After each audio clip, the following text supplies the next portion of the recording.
चिन्नौर में मत्था टेकना, चिंतपूर्णी जाना, ये 30-35 वर्ष से मैं ढलियारा और देरा में आता रहा। मुझे ये पता नहीं था कि एक दिन यहां से हमें चुनाव लड़ना पड़ेगा। अगर मेरे मुख्यमंत्री बनने के बाद कोई पहला दौरा था कांगड़ा की 15 विधानसभा क्षेत्र से, तो वो देरा का था। देरा जिसने 2 विधानसभा चुनाव हुए, जनरल इलेक्शन हुए, दोनों विधानसभा चुनावों में आपने दोनों राजनीतिक दलों को नकारा। आपने हमेशा जिसकी सरकार बननी थी उसको प्रत्याशी चुनकर नहीं भेजा, और हिमाचल प्रदेश में केवल 2 ही राजनीतिक पार्टियों की सरकार बनती थी। एक कांग्रेस पार्टी सरकार बनाती थी या भारतीय जनता पार्टी की सरकार बनाती थी। 2017 से लेकर 22 तक भारतीय जनता पार्टी की सरकार बनी। देरा की जनता ने यहां से आजाद प्रत्याशी के रूप में चुनाव जिताकर भेजा। 2022 में कांग्रेस पार्टी की सरकार बनी।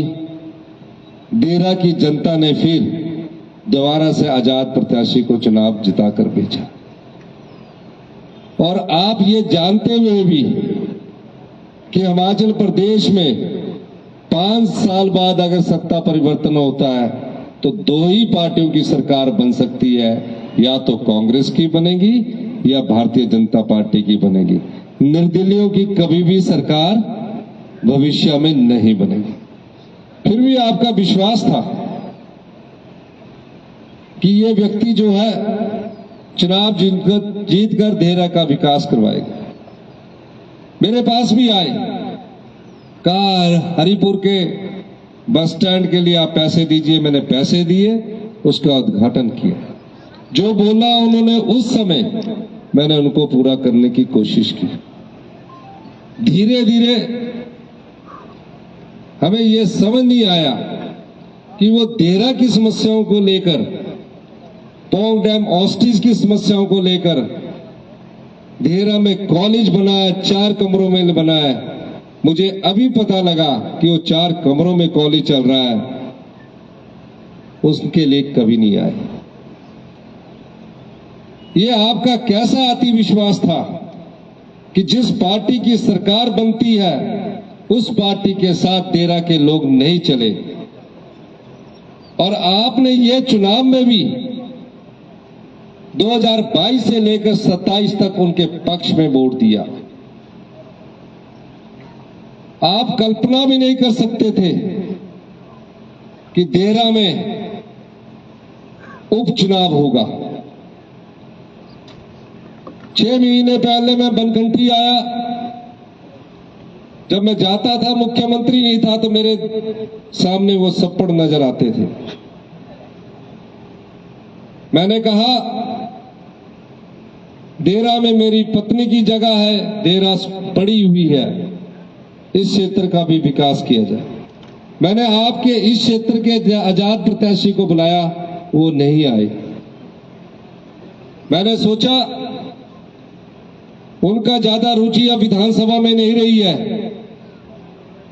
600 करोड़ रुपए की लागत से देरा के विकास का मील पत्थर साबित होने वाला ये अंतरराष्ट्रीय स्तर का हम इंटरनेशनल जू बनाने जा रहे हैं। उसके शिलान्यास में देरा के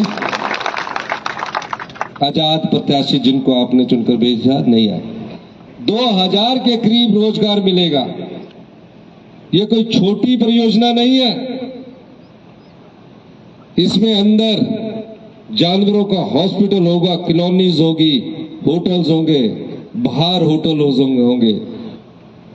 हर दिन यहां पूरे देश का टूरिस्ट आएगा। उस दृष्टि से यहाँ 600 करोड़ रुपया हम इन्वेस्ट करने जा रहे हैं। पहले फेज के काम के लिए काम शुरू हो चुका है।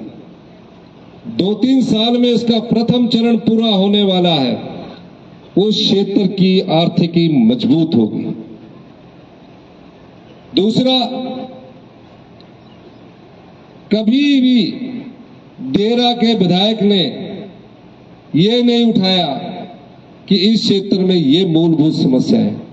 आए जरूर, कहते ये रहे कि मेरा नदी के किनारे एक बहुत सुंदर रिजॉर्ट बन रहा है, आपने वहां एक दिन आना है, और एक रास्ता बन रहा है, थोड़ा सा उसकी सड़क को बनाना है। मैं बड़े आराम से सुनता रहा, मैंने कभी बोधन नहीं किया कि ऐसा मैंने करना है। आते हैं, अपनी मांग को भी लेके आते हैं, और मेरा दायित्व है कि सबकी मांगों को सुनूं। मैंने कहा हाँ हाँ हम करेंगे। ये मुझे पता ही नहीं चला कि वो हमारे खिलाफ राजनीतिक षड्यंत्र कर रहे हैं।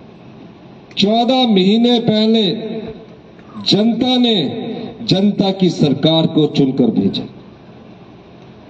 और ये पहली बार हुआ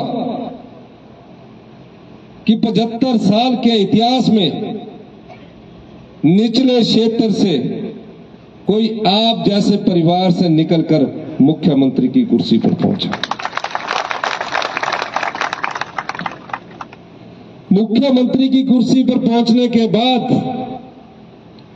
मेरे दिल और दिमाग में सिर्फ एक सोच रहती है, आम आदमी तक हमारी योजनाएं पहुंचे, गरीब आदमी के सम्मान के लिए योजनाएं बने, युवाओं को रोजगार देने के लिए योजनाएं बने, महिलाओं के सम्मान के लिए योजना लाई। और मैं एक उदाहरण देना चाहता हूं। जयराम ठाकुर जी की 5 साल सरकार हिमाचल प्रदेश में रही। 20,000 सिर्फ सरकारी क्षेत्र में रोजगार के अवसर पैदा किए, और जो रोजगार के अवसर उन्होंने पैदा किए, JOIT 817, 900 कुछ ड्राइंग टीचर सब कोर्ट में फंसे, कहीं भी उस समस्या का समाधान नहीं हुआ। हमारे आने के बाद हमने उन समस्याओं का तुरंत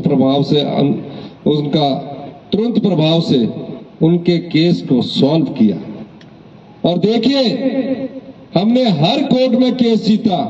अब उनको नियुक्ति पत्र हम देने जा रहे हैं। यही नहीं, पिछली समस्याओं का निपटारा तो किया। जो युवाओं के साथ अन्याय हो रहा था, एक आम परिवार का युवा पढ़ लिख कर मेहनत कर सरकारी नौकरी चाहता है, और जो सरकारी नौकरी लेने वाला कार्यालय है वहां पेपर बेच दिए जाते हैं, और उन युवाओं को बेच दिए जाते हैं।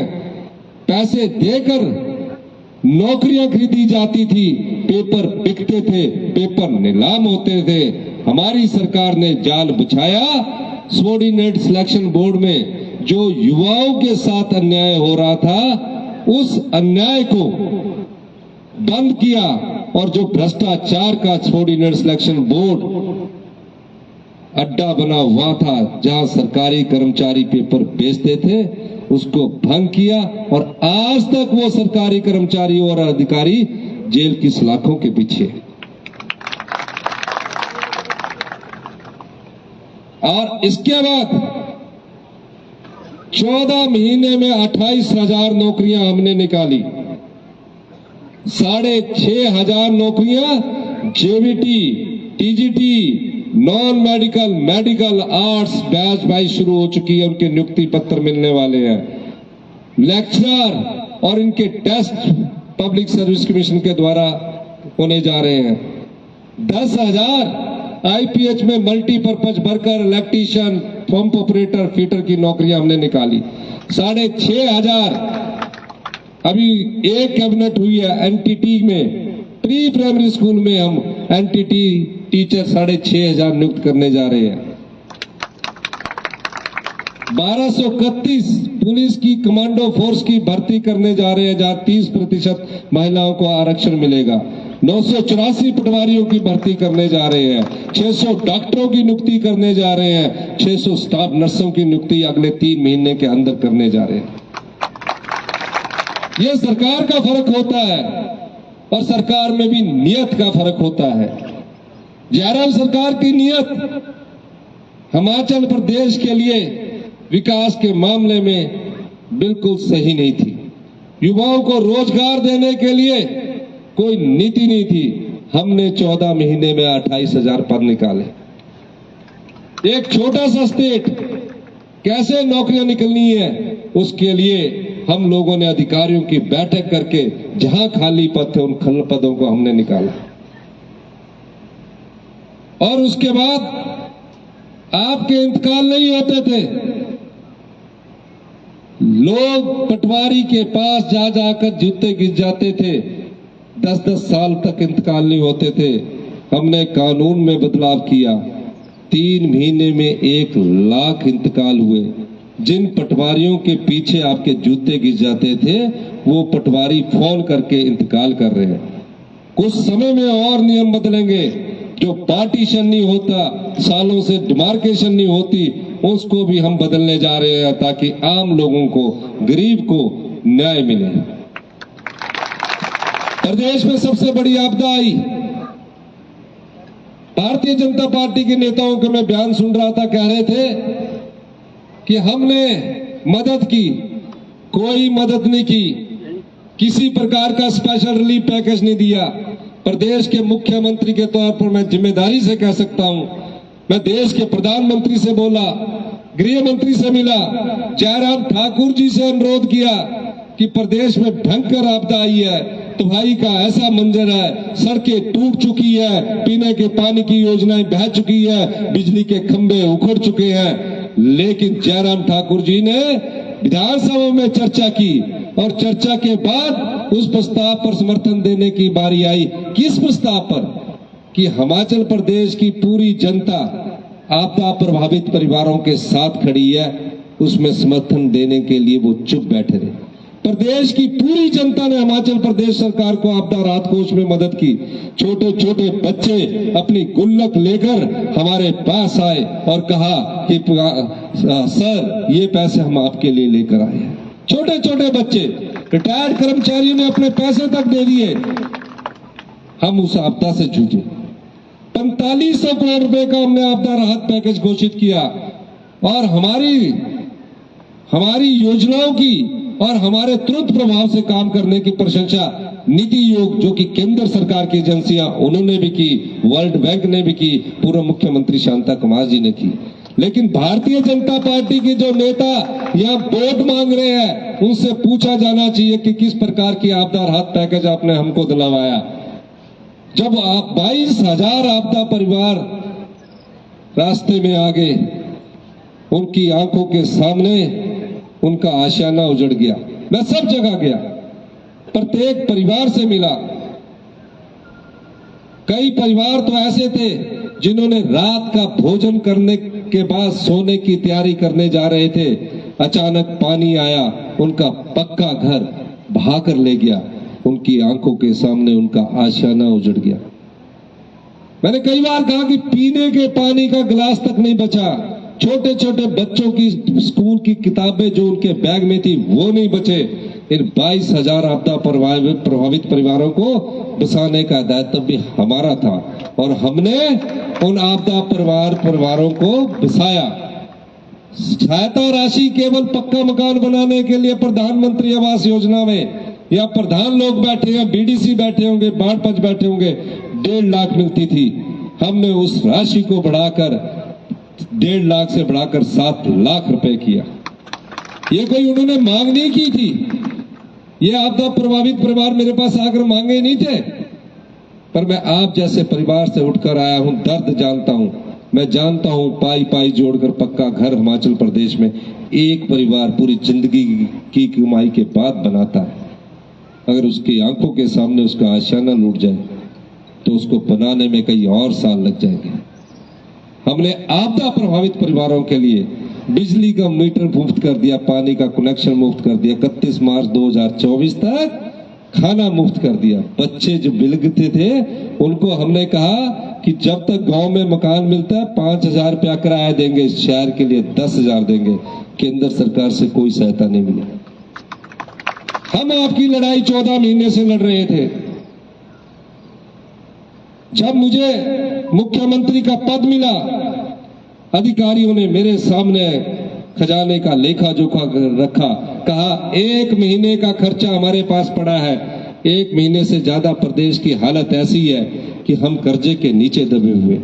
भारतीय जनता पार्टी के नेता जयराम ठाकुर और उनके दूसरे नेता जाकर कहते हैं कि हमने प्रदेश को कर्जे के नीचे दबोया, 14 महीने में हमने कर्जा लिया। हमने तो आपने जो 85,000 करोड़ रुपए का कर्जा जो जनता पर चढ़ाया है, हमने उस कर्जे की अदायगी और उस कर्जे के ब्याज के लिए हम कर्जा ले रहे हैं, क्योंकि आपने प्रदेश के खजाने को लुटाया।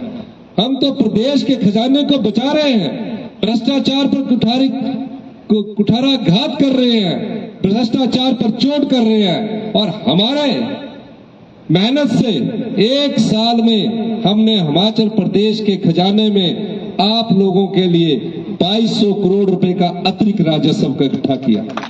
ये पहली बार हुआ है। नहीं तो मुख्यमंत्री आते हैं, रूटीन में कर्जा चढ़ा के चले जाते हैं। 85,000 करोड़ रुपए का कर्जा हमारे पर छोड़ कर गए। आज हमसे सवाल वो करते हैं। मैं जयराम ठाकुर जी से पूछना चाहता हूं, 85,000 करोड़ में 10,000 करोड़ रुपया 6th पे कमीशन की जो लायबिलिटी सरकारी कर्मचारियों की है, वो आपने क्यों नहीं दी? और आज बड़े बड़े बयानबाजी करके यहां आपसे वोट मांगने आ रहे हैं।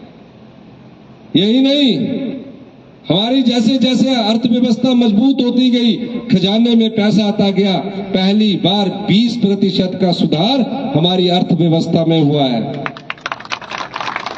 अधिकारी कहते थे कि जो 2200 करोड़ रुपया है, आपके चुनाव 2027 में होंगे, आपने इन पैसों को चुनावों से पहले लुभावने वादे करके बांटना है। मैंने कहा, हम लुभावने वादों के लिए सत्ता में नहीं आए हैं, हम सत्ता में जनता की सेवा करने के लिए आए हैं। और मैं कोई राजनीतिक लाभ के लिए कोई लुभावने वादे नहीं करता। हमने आपके लिए दूसरे बजट में योजनाएं लेकर आए। अनाथ बच्चे थे, कोई उनकी सुध नहीं लेता था। 18 साल के बाद कौन उनका मार्गदर्शक होगा?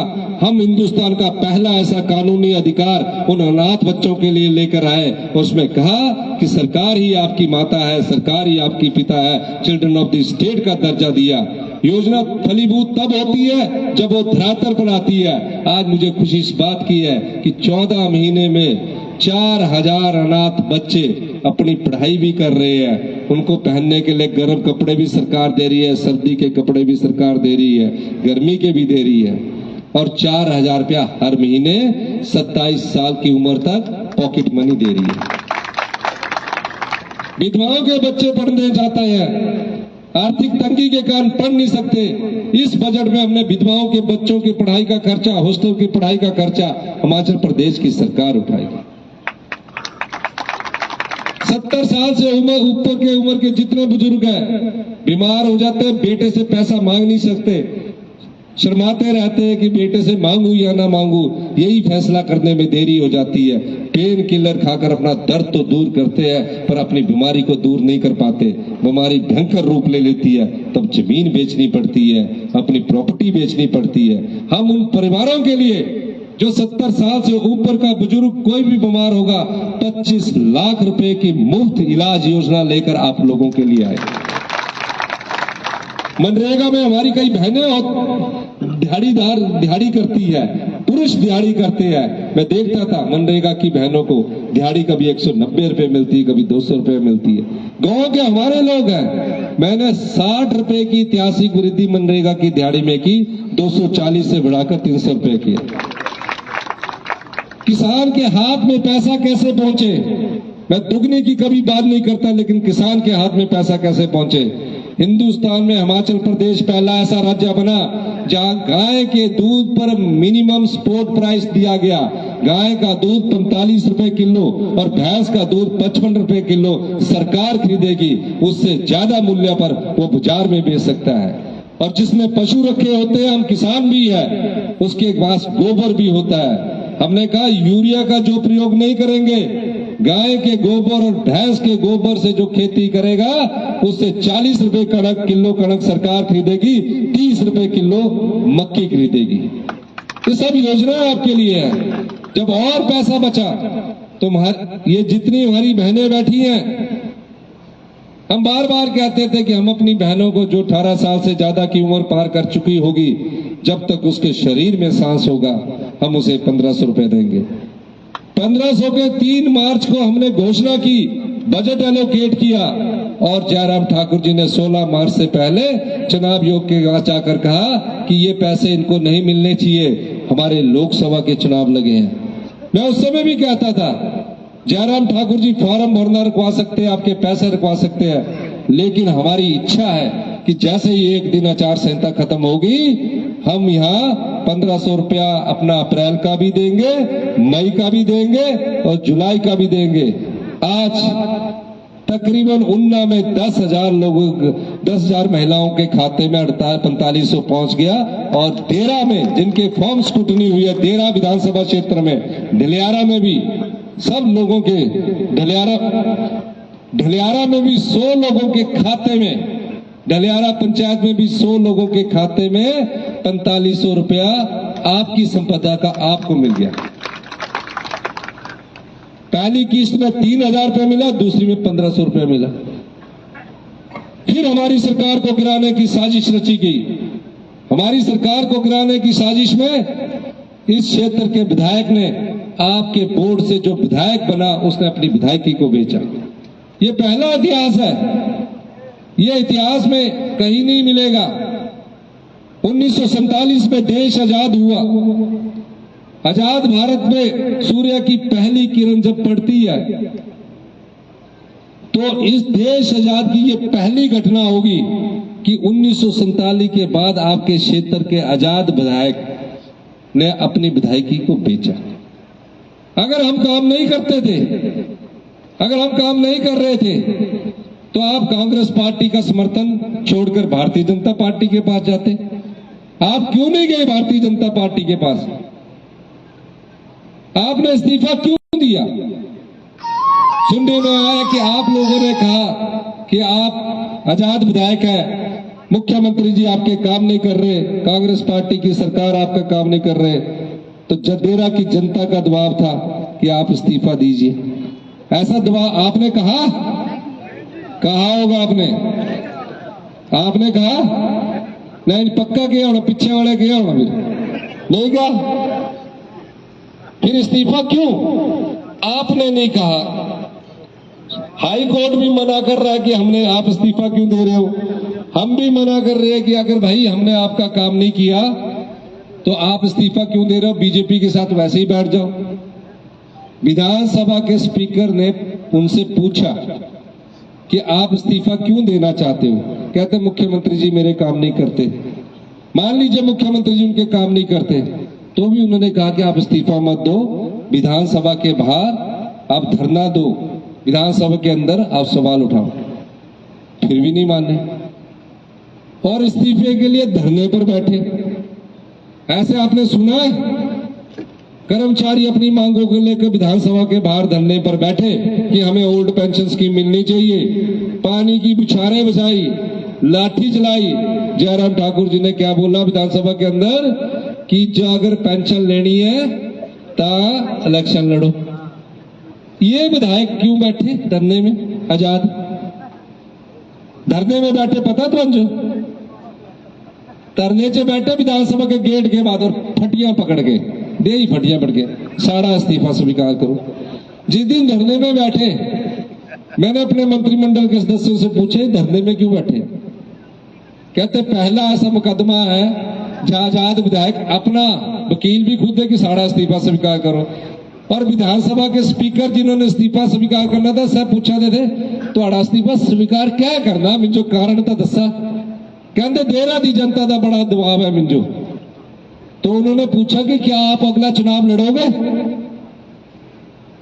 कि अगर आप इस्तीफा देकर दोबारा देरा की जनता से पूछते हो तो दोबारा इस्तीफा लड़ोगे? तो कोई जवाब नहीं देता। फिर हाईकोर्ट चली गए, बोलिया हाईकोर्ट में बोलिया कि भाई ये ऐसा स्पीकर जो नहीं बोल नहीं सकते कि इस्तीफा स्वीकार करो, कारण बताओ। कारण कोई कारण नहीं। देहरा की जनता की समस्याओं के लिए अगर धरने पर बैठते तो भी बात होती, गरीब का दुख बांटने के लिए धरने पर बैठते तो भी बात होती। धरने पर इस्तीफा के लिए बैठे हैं, कोई तो रहस्य है। क्या हो सकता रहस्य? क्या हो सकता? देखा मैंने जो दसा, देखा तुसा भी नहीं कितना, सरकार भी नहीं चाहती थी कि ना दा इस्तीफा हो, तो कोई मोटी रकम होंगी तो ही होया। और मैं ये बात इसलिए कह रहा हूं, फिर हमने खोजबीन की, बोला कि जिस पार्टी के साथ इनका सौदा हुआ है आपकी विधायकी का, 14 महीने में ऐसे त्यागी पुरुष नहीं है वो।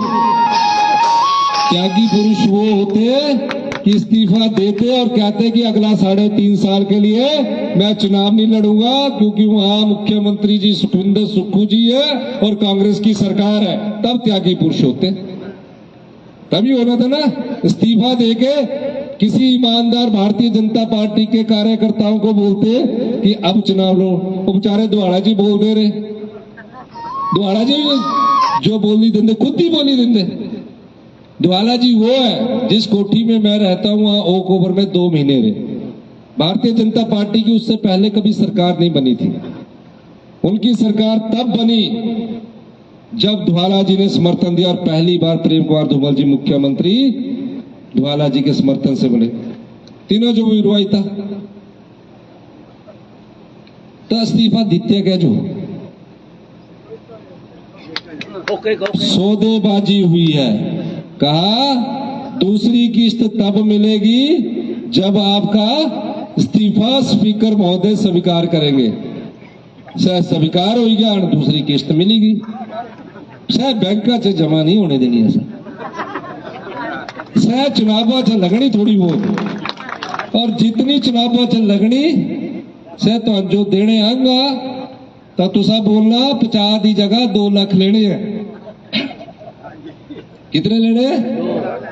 हाँ, और ये बोलना कि ये इसलिए लेने हैं कि वोट असा डाले विधायक तुसा बने, कहने बिके तुसा खुद तो साड़ा भी तो राइट बनता। वोट तो तुहाड़े पे, वोट तो तुहाड़े पे, वोट तो तुहाड़े पे, तो तुहाजो नहीं दसना नहीं, तुसा ही ले सकते इस पे। 6 साल में 12 करोड़ रुपया होशियार सिंह जी को विधायक निधि का मिला। कहां लगा? रिजॉर्ट के रास्ते बनाने के लिए पैसा लगाया गया। आपका पैसा था, आपके विकास के लिए हमारी सरकार ने दिया। लेकिन कहते ना, विधि का विधान कुछ और था, विधि ने कुछ और लिखा हुआ था, नीति कुछ और खेल खेल रही थी। अहंकार में आकर जब कोई धनवान व्यक्ति ये सोचता है कि जनता मेरी जेब में है, 14 महीने के इस्तीफे के बाद मैं ईमानदार बीजेपी का कमल खरीदकर, ईमानदार बीजेपी कार्यकर्ताओं का कमल खरीदकर दोबारा से चुनाव आऊंगा, लड़ूंगा, तो वो आपके साथ धोखा कर रहे हैं। किस आधार पर आपसे वोट मांग रहे हैं 3.5 साल के लिए? कोई आधार तो होता है वोट मांगने के लिए। जब पिछला चुनाव आया होगा तो उन्होंने बोला कि मैं आपके काम करवाऊंगा, या तो आधार ही कोई नहीं है। 3.5 साल तक हम ही सरकार में है, हमारे ही खिलाफ उन्होंने इस्तीफा दिया। फूल वालों की सरकार तो बनने वाली नहीं है, बनने वाली फूल वाले की सरकार नजर आ दी तो अंजो, जो फूला वाले की सरकार नजर ही नहीं आ रही है, काम तो आड़े होड़े ही नहीं, तो वोट क्या जो मंगा था सर आके वोट मांग रहे हैं कि मुझे वोट दो। इतना ईमानदार होते तो इस्तीफा ना देते। ये राजनीतिक मंडी में बिके हैं। वो कहते हैं ना, भगवान के विधान के आगे कुछ और होता है। भगवान ने विधान में कुछ लिखा हुआ था। 14 महीने में खुद इस्तीफा देना था और तेरा क्या भाग्य का उदय होना था। आप लोगों ने नहीं कहा, सरकार ने नहीं कहा, हाई कोर्ट ने नहीं कहा, स्पीकर विधानसभा के ने नहीं कहा, पर देरा के भाग्य के लोगों का उदय होना निश्चित था। यह भी नहीं पता था मुझे कि मेरी पत्नी यहां से चुनाव लड़ेगी, और वो भी तब लड़ेगी जब मैं मुख्यमंत्री हूंगा। ये थोड़ी पता था मिंजो। 6 महीने बाद यहां चुनाव होना मिंजो नहीं पता था। सीट को नहीं खाली करनी थी। अगर उनको चुनाव लड़ना था, हमने नहीं कहा, हाई कमांड ने कहा कि आप चुनाव लड़िए। लोकसभा के चुनाव में वो इनकार कर चुके थे, लेकिन क्यों मुख्यमंत्री की ही पत्नी को लड़ना पड़ा? कोई और क्यों नहीं लड़ा? क्योंकि डेरा के लोगों का भाग्य उदय करने के लिए ये चुनाव हो रहा है। मैंने कहा अभी पिछली मीटिंग में, 15 अगस्त अगला डेरा में बनेगा। जो समस्याएं हैं, अभी अधिकारी 35 दिन के अंदर 15 अगस्त से पहले सारे क्षेत्रों में अधिकारी जाएंगे। ये और आपकी समस्याओं का निपटारा करेंगे। मैं ये भी कहना चाहता हूं, आप सब लोग एकजुटता का परिचय दें और इस चुनाव में वोट डाल गए भी कि नहीं डाल गए?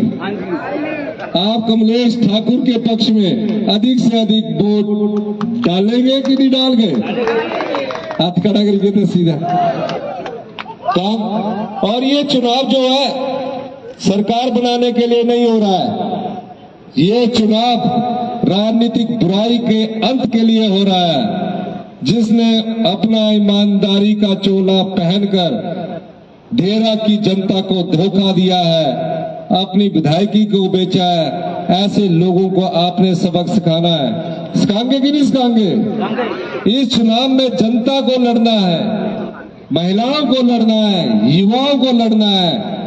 राजनीतिक बुराई का अंत तभी हो सकता है जब समाज के सभी वर्ग एकजुट होकर उसका अंत करने के लिए शुरुआत कर दे।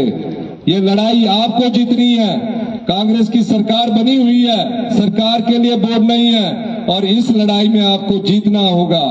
आपको इस राजनीतिक बुराई का अंत करना होगा।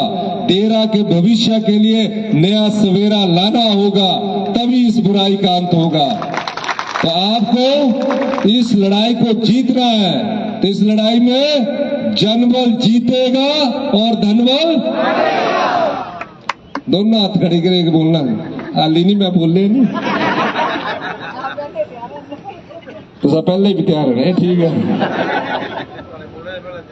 जनबल और धनबल। हाँ, इनको सबक सिखाना है। 2 ही पार्टियों के भविष्य में सरकार बननी है। त्यागी पुरुष नहीं है वो, तो वो चुनाव नहीं लड़ते। मैं तो ईमानदार भारतीय जनता पार्टी के ईमानदार कार्यकर्ताओं से भी, नेताओं से भी, जो राजनीति में पारदर्शिता लाना चाहते हैं, जो राजनीति में इस प्रकार की बिकाऊ राजनीति को बंद करना चाहते हैं, ताकि अगले 50 सालों तक भविष्य की राजनीति में कोई भी विधायक राजनीतिक मंडी में ना बिके, उन सब भारतीय जनता पार्टी के कार्यकर्ताओं को भी, नेताओं को भी, और सभी जनों को, किसानों को, मजदूरों को, महिलाओं को इकट्ठा होकर इस राजनीतिक बुराई का अंत करना पड़ेगा, ताकि भविष्य में लोकतंत्र की दशा और दिशा हिमाचल की जनता ने तय की। जो विधायक बिकते हैं, जनता उनको सबक सिखाती है। इसलिए सभी ईमानदार कार्यकर्ता सभी पार्टियों के इस राजनीतिक बुराई के लिए 10 जुलाई को अधिक से अधिक संख्या में वोट डालें, यही मैं उनसे अनुरोध करना चाहता हूं। कोई भी ताकत लोकतंत्र में वोट की ताकत को कम नहीं कर सकती अगर जनता जागरूक है। जनता जब जागती है तो बड़े से बड़ी क्रांति आती है। डेरा विधानसभा क्षेत्र की जनता जाग चुकी है। मेरा विश्वास है 10 जुलाई को आप राजनीतिक बुराई का अंत करेंगे और डेरा के लिए नए सवेरे का इंतजार आपके हाथों से आने वाले समय में होगा। बहुत बहुत धन्यवाद। जय हिंद, जय भारत।